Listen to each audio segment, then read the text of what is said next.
Salut tout le monde, aujourd'hui on se retrouve ensemble pour voir comment installer des formulaires sur nos sites internet. Donc comme vous pouvez voir, j'ai repris l'exemple de la dernière fois, encore une fois, on était arrivé là avec notre site de chameau, notre petit tableau qu'on avait fait. Aujourd'hui ce que je vais te proposer c'est de faire des formulaires. Donc les formulaires ça sert à quoi ? Un formulaire, c'est à la limite de l'HTML. En fait, un formulaire, c'est surtout avec l'aide du PHP que tu vas utiliser les formulaires. Ça va te permettre de récolter les informations que tes visiteurs vont t'envoyer. Donc par exemple, lorsque tu t'inscris, tu utilises un formulaire. Lorsque tu te connectes à Facebook, tu utilises un formulaire. Lorsque tu publies quelque chose sur Facebook, tu utilises un formulaire. Tout ce qui va envoyer de l'information sur les serveurs, depuis une zone de saisie, c'est un formulaire. Donc, on va faire un petit formulaire, je vais te montrer un peu comment est-ce qu'on va faire ça. On a toujours nos deux pages avec mon image de chameau, et ici, bienvenue sur mon site de chameau. Bon, on va faire un formulaire juste en dessous du tableau. Donc, je vais te laisser suivre en même temps que moi. Donc déjà, pour commencer un formulaire, il faut savoir que c'est une balise de couple. Une balise de couple qui se traduit comme ça, par la balise forme.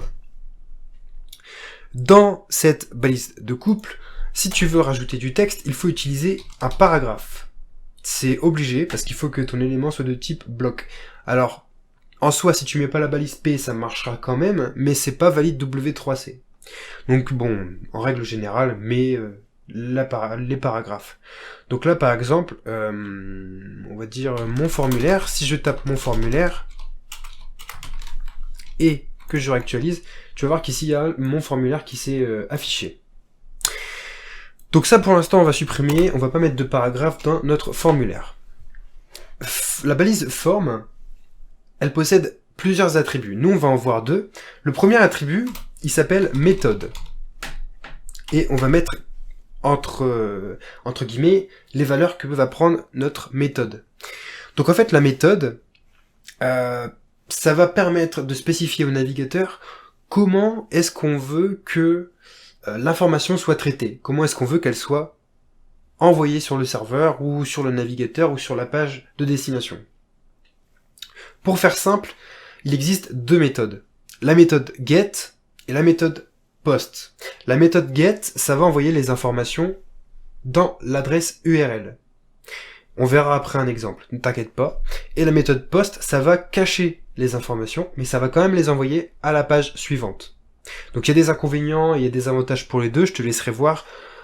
La plupart du temps, on utilise la balise post parce qu'elle est un petit peu plus sécurisée pour ceux qui connaissent pas l'informatique, et c'est plus simple, étant donné que l'URL au-dessus, là, dans ta barre d'adresse, elle sera limitée à 255 caractères.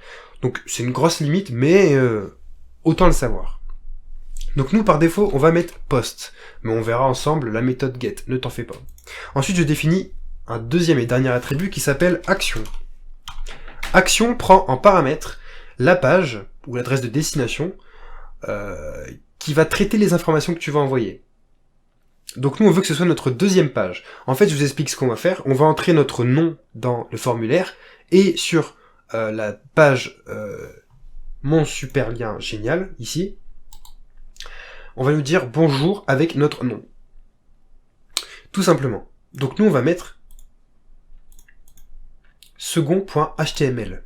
Donc ici vous tapez second.html. Voilà pour les bases de notre formulaire. À l'intérieur de notre formulaire, on a quelque chose qui s'appelle les zones de saisie. Donc il y a des zones de saisie simples, des zones de saisie un poil peu plus compliquées et des zones d'options.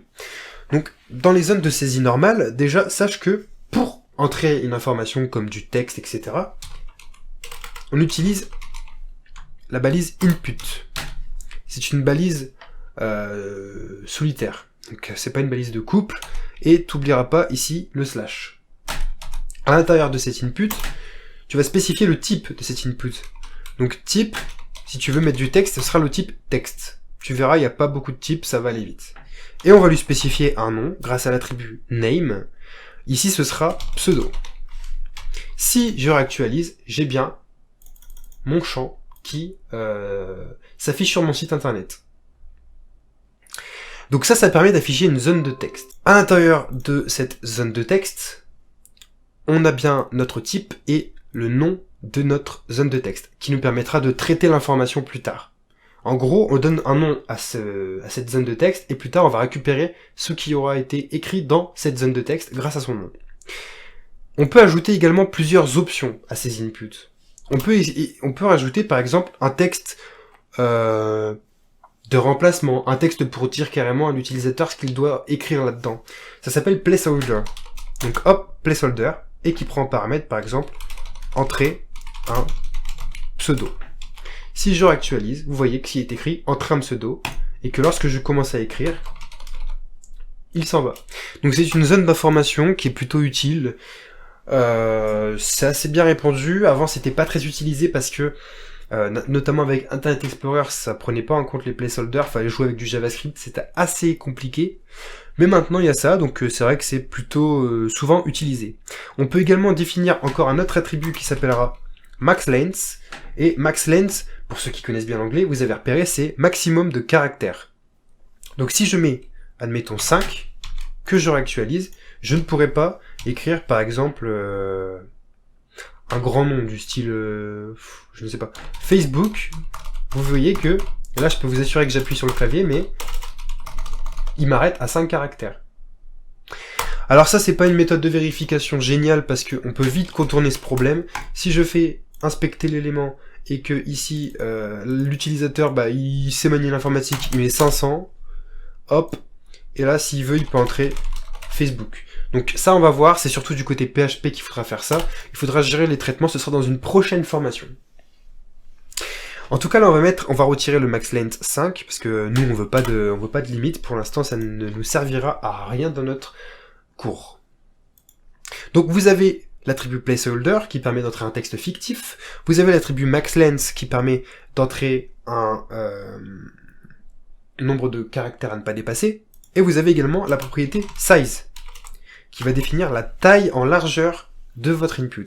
Si je mets 52, ouais, admettons, vous verrez que la taille de ma zone de saisie, donc de mon input, a grandi. Ça, c'est pour définir la taille, mais généralement, on le fait aussi en CSS, tout dépend. Tout dépend de ce que vous voulez. Moi, je considère qu'en CSS, c'est un peu mieux, parce qu'on pourra le modifier, notamment quand on va passer nos sites pour les versions mobiles, mais ça, c'est encore des notions un peu plus complexes qu'on verra à la suite du cours. Donc voilà, après on a l'option également autofocus. Donc autofocus. Et donc ça, regardez, si j'actualise, mon curseur va directement sur ma zone de saisie. C'est ce qu'utilise Google. Lorsque vous allez sur Google, jamais vous accédez à Google et vous appuyez ici pour ensuite commencer à taper. Non. Quand vous allez sur Google, le curseur va directement sur votre zone de saisie. Eh bien, autofocus, ça permet de faire la même chose. Et en fait, Google utilise autofocus. Voilà, n'oubliez pas, si vous avez des trous de mémoire, vous pouvez consulter le script sur Code Assembly, vous retrouverez l'ensemble des codes du chapitre. Donc voilà pour autofocus. Ensuite, on va voir comment est-ce qu'on peut entrer un mot de passe. Donc ça, ce sera un type password. On mettra tout simplement password. Hop, ah oui, c'est le placeholder. Donc en fait, ouais, là on va dire par exemple entrer un mot de passe. Et l'avantage de mettre un type password, c'est que ça va crypter nos mots de passe, on pourra pas les voir. Donc si j'écris Facebook, vous voyez que j'ai des petits points. C'est ce qui permet que lorsque vous écrivez un mot de passe et que quelqu'un passe derrière vous, il voit pas votre mot de passe, en fait, tout simplement. Donc nous on va laisser texte, parce qu'on veut entrer notre pseudo. Donc voilà pour ça.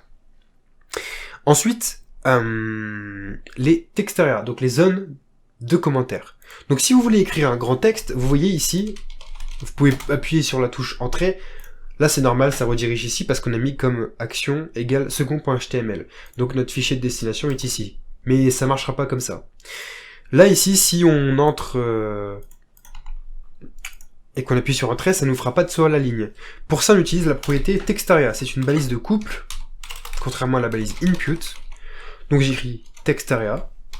Et vous voyez ici, il y a deux balises de couple qui sont apparues. Si je réactualise, ici je peux écrire mon texte code assembly.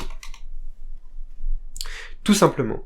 Alors là, je te l'accorde, c'est pas très beau, on s'en fout un peu pour l'instant de l'esthétique. Je vais te montrer justement comment est-ce qu'on fait de l'esthétique juste après. D'abord, je te montre juste pourquoi est-ce que c'est une balise de couple. Tout simplement parce qu'ici, tu peux mettre déjà un texte prédéfini. Donc il y a placeholder qui va permettre de mettre un texte de remplacement. Et ici, par exemple, Texteria, si tu mets des balises ici, tu mettras par exemple je suis le texte par défaut. Si je réactualise, j'ai déjà mon texte, je suis le texte par défaut. Et là, je peux écrire à la suite. Donc ça, c'est bien, notamment si tu veux faire une newsletter, t'écris tout de suite dans ta balise Texteria, bonjour. Et ensuite, tu continues la suite du texte sans taper à chaque fois bonjour. Tu cliques là et tu t'écris ta newsletter. C'est pas mal. Moi, je l'utilise souvent dans mes projets. Mais après voilà, chacun trouvera les utilités aux différentes possibilités qui nous sont offertes. Donc maintenant, on va parler d'un petit peu optimisation stylistique. Donc là, comme tu peux voir, c'est pas très beau. Je vais t'apprendre comment est-ce qu'on fait pour mettre des labels. Donc déjà, les labels, qu'est-ce que c'est? Ça permet de mettre du texte. Et ça permet en fait pour les handicapés de mieux voir, et les malvoyants, de savoir ce qui est écrit sur ta balise de formulaire. Donc déjà, on va mettre une balise P, paragraphe, comme je t'avais expliqué. Là, si je réactualise, vous voyez que c'est un petit peu décalé, c'est tout à fait normal. Donc pour écrire par exemple pseudo, j'écris label for pseudo. Et là, j'écris pseudo. Je vais faire un petit espace pour que ce soit un peu mieux structuré. Ici, je mets une balise break. Et ici, je fais quoi? Label for, admettons, texte. Et ici, j'écris texte. C'est important de mettre dans la description du label, pour l'attribut for, le même nom que le texte que tu veux mettre. Voilà. Ici, je réactualise. J'ai pseudo, entrée un pseudo, texte, entrée un texte. Alors là, c'est pas très beau, c'est normal. Normalement, généralement, les formulaires, on les fait dans un tableau. Ça permet d'aligner bien les éléments. Je vais pas le faire là parce que ce serait un petit peu trop long, mais on verra ça lorsqu'on va créer notre site de A à Z. Donc nous, pour l'instant, l'attribut Texteria, c'était pour te montrer, mais ça ne nous intéresse absolument pas. Nous, on veut juste le pseudo. Donc on écrit pseudo, 2 petits points.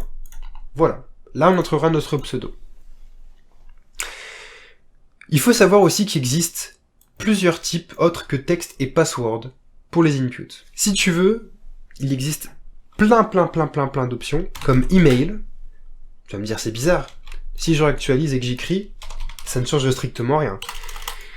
En fait, email, c'est pour ceux qui iront sur ton site avec leur téléphone, ils vont avoir leur clavier téléphonique composé avec l'arrobase par exemple. Ça va faciliter, ça va modifier leur clavier en fonction de ce que tu veux comme information.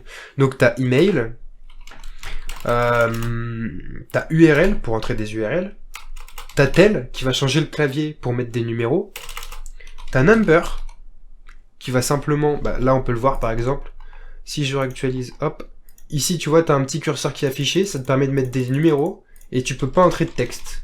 Donc ça c'est cool, c'est une sécurité en plus à mettre, pourquoi pas. Donc t'as number, tout ça tu le verras encore une fois sur la page de code assembly, ou alors tu mets la vidéo en pause comme tu le sens.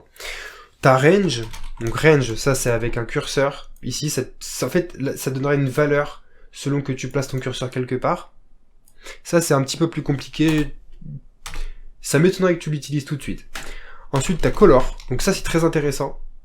Tu cliques dessus, ça t'ouvre ta palette de couleurs, et tu peux choisir une couleur. Admettons, je veux du vert, je clique sur OK, et ça m'aura sélectionné du vert en paramètres. Donc ça peut être utile si tu veux modifier les couleurs de ton site selon les préférences du visiteur. Ensuite, on a date, donc date qui permet de choisir une date, tu cliques dessus, tu mets par exemple, je sais pas moi, la date du jour, 12/01/2017. Voilà, la date du jour. Et enfin, on a Church.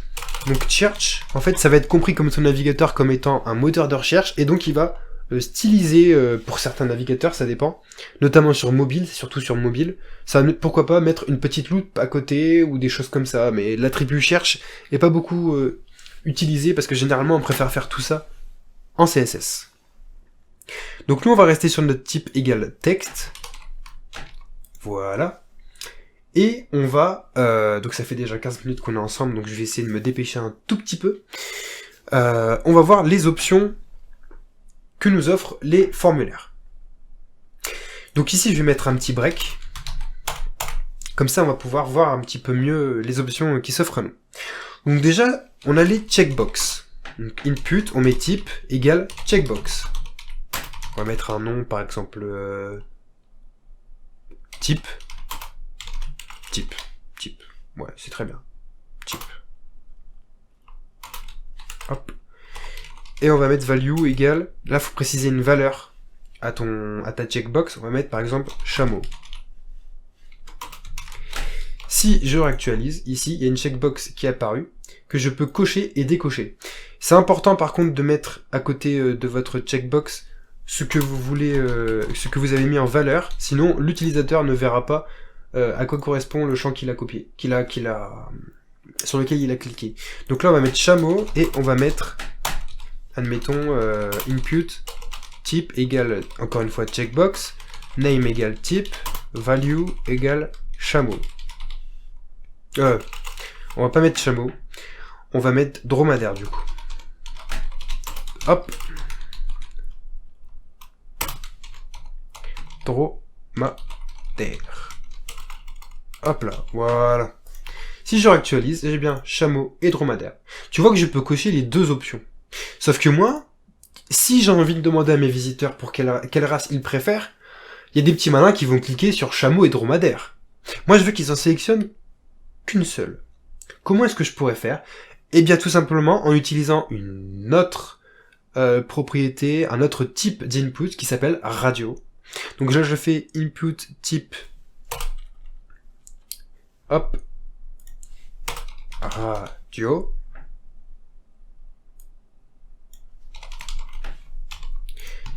Je réactualise, ce n'est plus des carrés mais des ronds. Si je choisis dromadaire et que je veux choisir chameau, ça me retire dromadaire et ça me met chameau. Je ne peux choisir qu'une seule option sur les deux. Donc ça, c'est très bien lorsqu'on veut faire des formulaires de statistiques. Par exemple, si je veux que l'option par défaut soit chameau, je déclare un quatrième attribut, checked, pour dire j'ai checké d'office. Si je réactualise, mon chameau est checké d'office, tout simplement. Si je le mets sur dromadaire, et que je réactualise, dromadaire est checké d'office. Donc voilà pour les formulaires. On a vu le principal, on a vu un peu tout ce qui pouvait exister. Il nous reste plus qu'un dernier élément à voir ensemble, et après je te laisse. On va mettre les listes. Donc lorsque tu vas sur, admettons, Le Bon Coin, hop, tu vois ici, par exemple, trier par date. Tu vois, tu as trié par prix, trié par date, ça s'appelle une liste. Comment est-ce qu'on fait une liste en HTML? Eh bien tout simplement avec un couple de balises qui s'appelle select. Donc tu vas mettre select, tu vas fermer select, et à l'intérieur tu vas mettre les options. Donc tu vas mettre la valeur des options. Donc si on reprend notre exemple précédent, on va mettre chameau. Ici, on va mettre chameau. On ferme la balise option, c'est un couple de balises, et on fait pareil. Égale dromadaire. Si je réactualise, j'ai ma petite liste chameau dromadaire. Il faut pas oublier de mettre comme attribut ici le nom de ta liste, donc type. Et ici, du coup, lorsque je choisirai dromadaire et que j'enverrai mon formulaire, ma page de destination comprendra que je préfère les dromadaires, parce qu'il va récupérer la valeur dromadaire que j'ai affectée à l'option. Tout simplement. Si je veux mettre plusieurs groupes, donc des groupes de select, je vais te montrer, tu vas comprendre. Donc je mets opt groupe, et là je vais mettre, admettons, race. Si je réactualise, j'ai ici, ah oui, c'est parce que j'ai pas mis de valeur. Donc c'est un label. Donc tu vois, ça arrive encore de faire des erreurs. Après autant d'années, t'en feras tout le temps des erreurs. Donc hop, tu réactualises, et là, ta race qui affiche. Donc là, ça te permet de savoir que tu dois choisir une race.